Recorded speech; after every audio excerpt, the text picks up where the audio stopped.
안녕하세요. 절대값TV의 명품 PD 한PD입니다. 자, 제 유튜브가 부동산 유튜브로 시작했어요. 그러나 최근에 경제에 관한 많은 그 시사점들을 다루고 있어요. 자, 앞으로도 우리 경제에 관해서 많은 내용을 좀 다뤄야 될 것 같아요.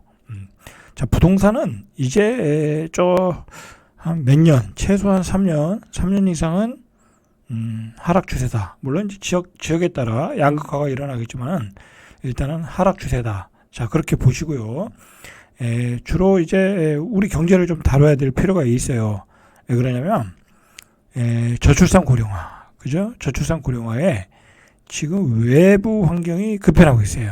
그죠? 자, 우리 경제가 구조적으로 굉장히 지금 힘든 상황에 왔어요. 그리고 변하지 않으면 무너질 수 있는 상황에 왔어요. 그래서 우리 경제에 관한 이야기를 좀 많이 다뤄야 된다라고 생각을 해서 좀 주제를 많이 확장을 하기로 했어요. 자, 그래서 부동산은 한 주 2회 이상, 그죠? 주 2회 이상 뭐 이슈가 되는 거 나오면 내용을 다루면 되는 거고, 그 다음에 뭐 금융 재테크, 금융시장을 또 안 다룰 수 없죠.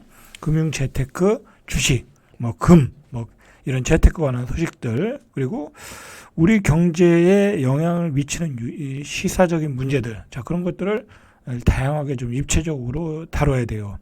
그래야 여러분들이 이 경제를, 이 우리나라의 경제에 대해서 구조적으로 좀 파악할 필요가 있어요. 우리나라의 경제가 무엇에 취약하고 무엇 때문에 움직이고, 자, 그런 것들을 좀 아실 필요가 있어요. 결국은요, 이게 따지고 보면 환율이잖아요. 그죠? 우리나라는 어떻게 보면 가장 중요한 게 환율이더라고요. 그죠? 뭐 기재부에서도 가장 관심을 갖는 것도 환율이고, 그죠? 환율 관련하고 세종의 기재부실에, 기재부에 그 환율 관리팀이 따로 있다고 그러잖아요. 그 룸이 따로 있대요. 거기 아예 이 기자도 못 들어간다는 거예요. 그리고 비밀 룸이 따로 있다는 거예요. 그래서 한국은행하고 핫라인을 만들어서 이 환율 관리를 한다. 그런데 이 환율이라는 것은 결국은 뭐가 연관이냐면 주가 시장과 연관이 되어 있죠. 그리고 금리, 그죠? 금리와 관련돼 있고, 그다음에 채권과 관련돼 있고, 외국인의 이 자금의 유입과 유출에 관련이 되어 있는 거잖아요. 그런 것들을 아셔야 돼. 그러면 주가에 반영이 되는 거잖아요. 결국 환율이 올라가면 주가에 반영되는 거고, 만약에 환율이 올라가서 주가가 폭락을 해, 그러면 경기가 안 좋아지는 거잖아요. 그죠? 그렇게 되면 어떻게 돼요? 내수 불황이 되는 거죠. 그죠?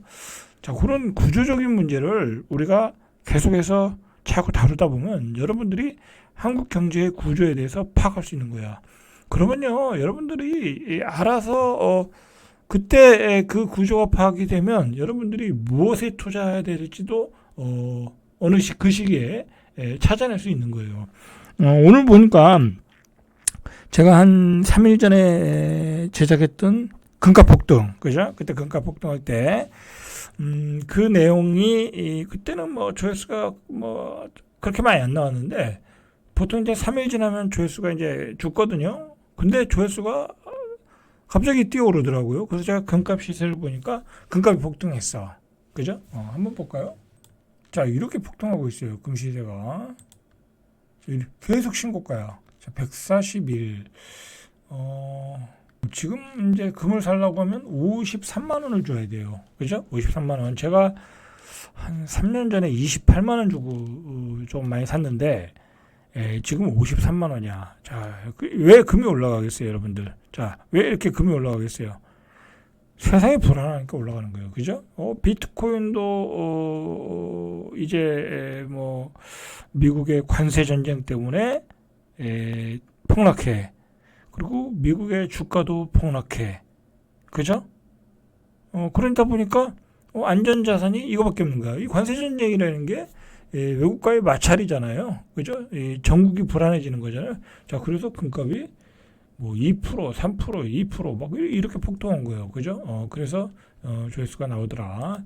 자, 이렇게 제가 얘기하는 것은, 이 구조를 파악해야 된다. 경제 구조를 파악해야 된다. 자, 그런 관점에서 제가 앞으로 경제에 관한 많은 이야기를 하겠습니다. 부동산에 관한 내용이 있으면 또 하고, 자, 이번 시간에는 이제 부동산에 관한 얘기예요. 부동산에 관한 얘기. 자, 부동산 중에서도 상가에 관한 얘기예요. 상가에 관한 얘기. 자, 상가에 관해서는 너무 일반인들도 잘 모르고요. 당연히 모르고, 이 부동산 주택 위주로 하시는 분들도 잘 몰라. 그죠? 잘 몰라요. 그리고 상가를 조금 한다는 사람도 잘 몰라. 그죠? 근데 저는 상가 밀집 지역에서 많은 상가를 좀 달아봤고, 그리고 조금 관련된 일을 하고 있어요. 뭐 제가 상가 분양하고 뭐 그런 일은 안 해요. 좀 상가를 관리하고 뭐 그런 일을 많이 도와주는 회사라 그런 일들을 좀 하고 있어서 상가에 관한 제가 좀 많은 경험이 있어요. 그래서 여러분들한테 그런 노하우를 좀 알려주는 시간이 되기를 바랍니다. 아주 중요한 거예요. 자, 여러분들 일단은 상가를 사면은 여러분들이 왜 다 실패를 하냐면 상가 10개 중에요. 1개 정도만 어떻게 보면 제값을 받는다고 할까요? 그냥 임대가 잘 나가. 또는 2개 정도. 그러니까 나머지 8개는 어떻게 되겠어요? 안 되는 거야. 그죠? 안 되는 거야. 거기로 갈 수 있는 동선이 안 나와요. 그죠? 이 상가는요, 가장 중요한 게 동선이에요. 사람들이요, 어떻게 보면 단순해요. 맨날 다니던 길만 가. 가령요. 가령 뭐 볼까요? 좀 그림을 보면서 얘기를 해야 되겠다. 자, 예를 들어서요. 자, 이런 사거리가 있어요. 이런 사거리가.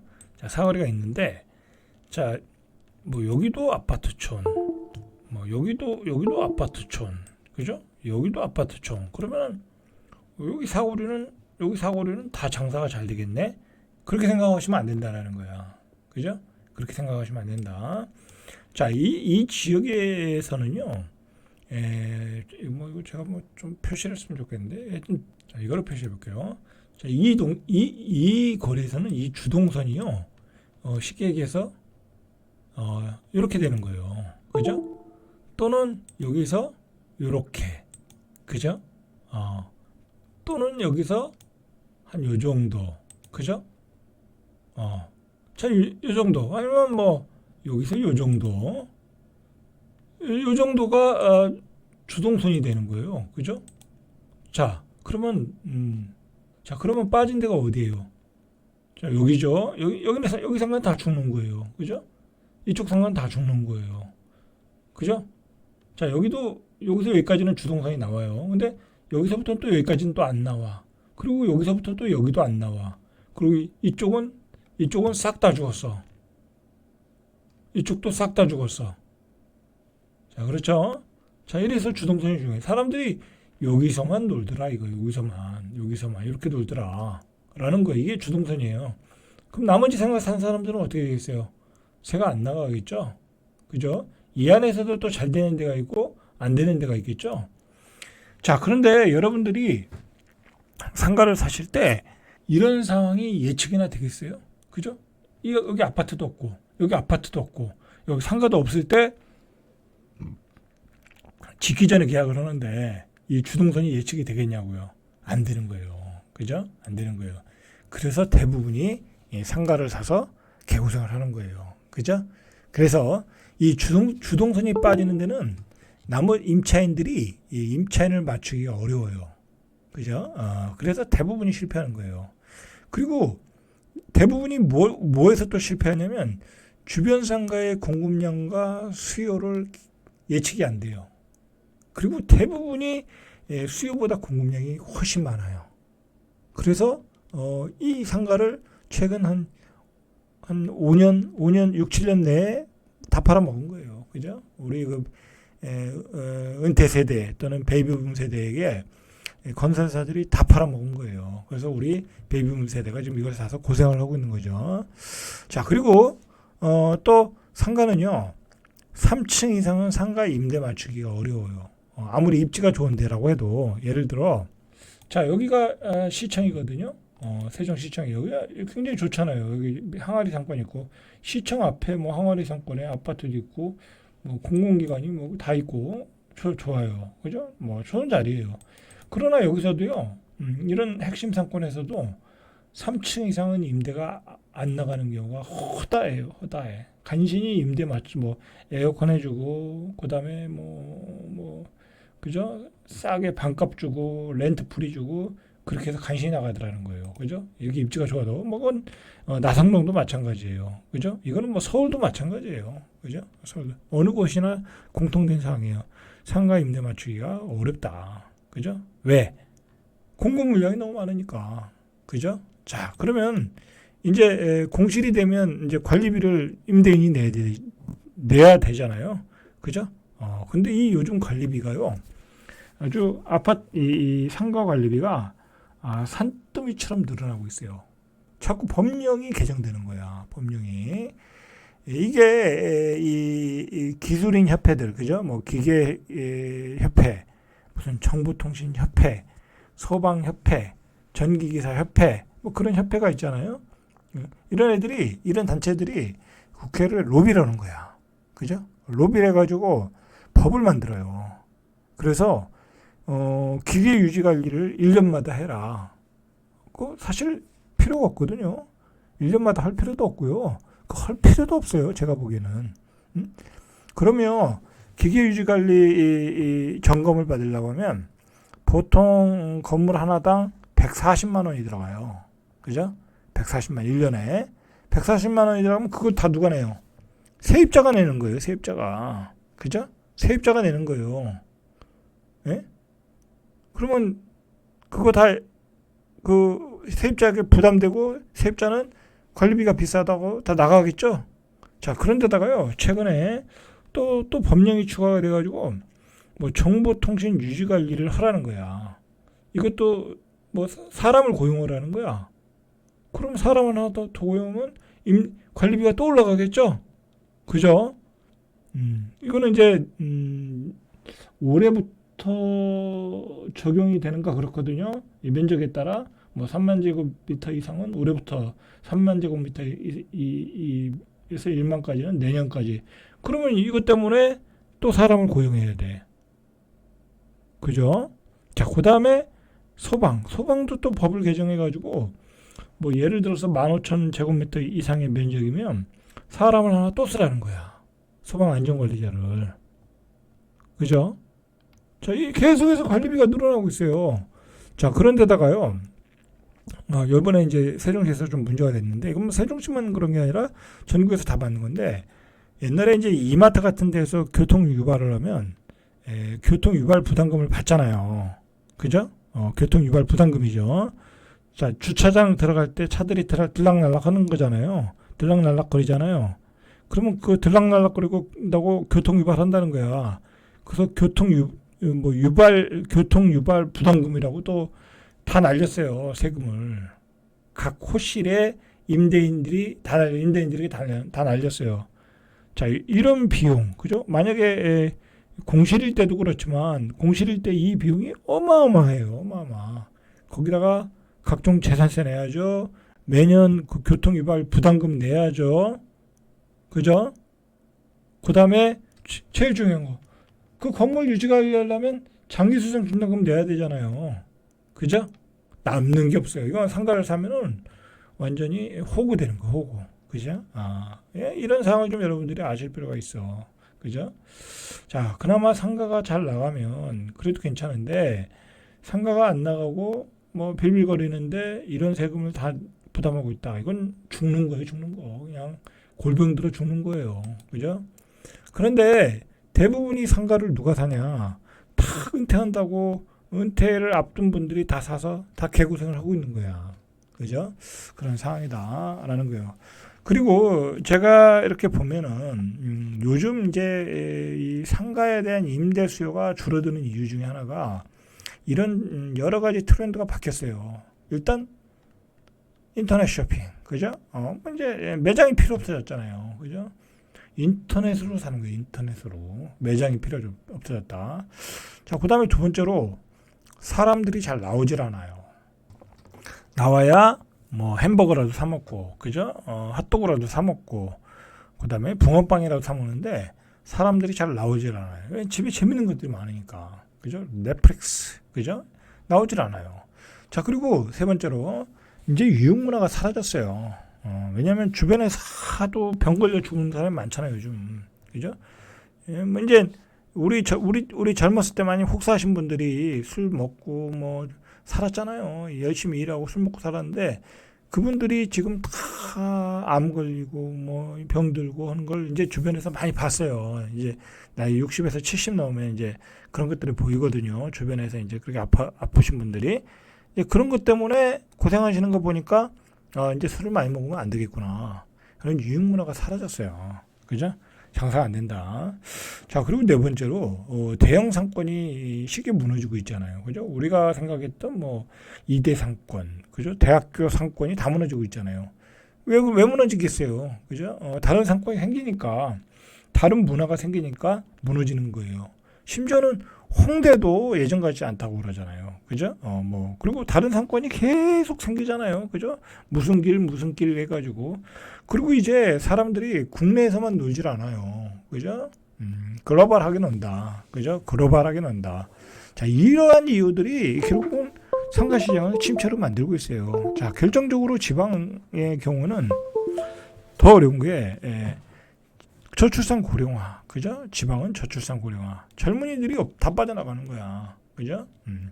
그래서 지방은 빨리 정리해라, 그죠? 빨리 정리해라. 그래서 차라리 뭐 금을 사든지 아니면 뭐 서울 핵심지 아파트 사든지 그게 훨씬 낫다, 그죠?